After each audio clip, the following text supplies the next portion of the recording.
Ce dimanche 18 décembre, Arte diffuse l'Odyssée de l'African Queen, The African Queen.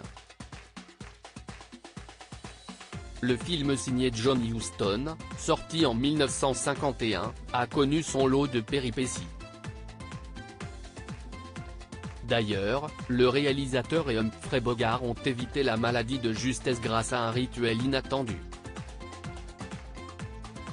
Les passionnés de films à l'eau de rose en temps de guerre risquent d'être ravis. Ce dimanche 18 décembre à 21 h, Arte diffuse en prime time l'Odyssée de l'African Queen. Le film est adapté du roman éponyme de C. S. Forester et porté par Katharine Hepburn et Humphrey Bogart, qui a lui-même vraiment fait la guerre. Les faits se déroulent en Afrique en 1915. Charlie Halinut, incarné par Humphrey Bogart, livre des marchandises qu'il transporte sur son bateau, l'African Queen, avant de les distribuer dans les villages. Un jour, l'Américain prévient le révérend Sawyer et sa sœur Rose que des troupes allemandes approchent. Voulant sauver la jeune femme, il revient le lendemain afin de la déposer en territoire neutre. Seulement voilà, cette dernière n'est pas du même avis et compte bien lutter.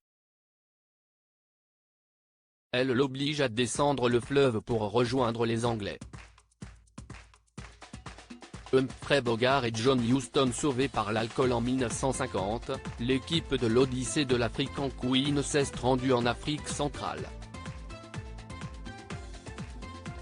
John Huston et Humphrey Bogart, qui a déjà été à l'affiche d'un autre célèbre film romantique, Casablanca, ont alors pris la mauvaise habitude de s'enivrer du matin au soir au whisky. Katharine Hepburn, elle, préférait carburer à l'eau. Seulement voilà, l'eau n'était pas toujours potable sur le lieu de tournage. Ainsi, la dysenterie, une grave inflammation intestinale, s'est emparée d'une bonne partie des personnes travaillant sur le film. Sauf les deux acolytes qui ont passé tout le séjour à ne boire que de l'alcool.